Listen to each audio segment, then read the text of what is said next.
একটা সময় মানুষের বাসায় আয়ার কাজ করতেন, করেছেন নাইট ক্লাবের বারটেন্ডারের চাকরিও।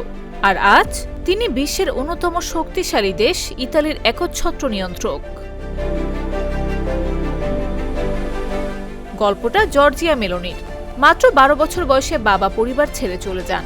মা আর বোনকে নিয়ে চরম অর্থকষ্টে কাটে শৈশব। নিজের পড়াশোনা আর সংসারের খরচ চালাতে তিনি মানুষের বাসায় আয়া বা ন্যানি হিসেবে শিশুদের দেখাশোনা করতেন। মা ও বোনকে নিয়ে রোমের সাধারণ এক এলাকায় বড় হয়েছেন চরম আর্থিক সংকটের মধ্যে। পড়াশোনার পাশাপাশি সংসারে সহায়তা করতে তরুণ বয়সে ন্যানি ও রোমের বিখ্যাত পাইপার ক্লাবে বারটেন্ডার হিসেবেও কাজ করেছেন তিনি। তবে সংগ্রাম তাকে থামাতে পারেনি। মাত্র 15 বছর বয়সে ছাত্র রাজনীতিতে যোগ দেন মেলোনি। নিজের বক্তৃতা, সাংগঠনিক দক্ষতা এবং রাজনৈতিক সক্রিয়তায় দ্রুত উঠে আসেন জাতীয় পর্যায়ে।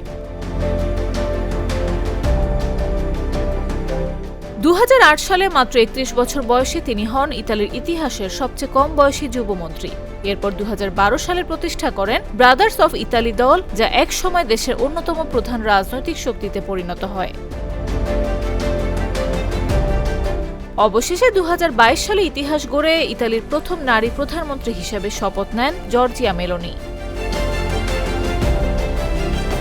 অভাব, সংগ্রাম আর অদম্য ইচ্ছাশক্তির এই গল্প প্রমাণ করে শুরুটা যত কঠিনই হোক, লক্ষ্য অটুট থাকলে ইতিহাসও নতুন করে লেখা যায়।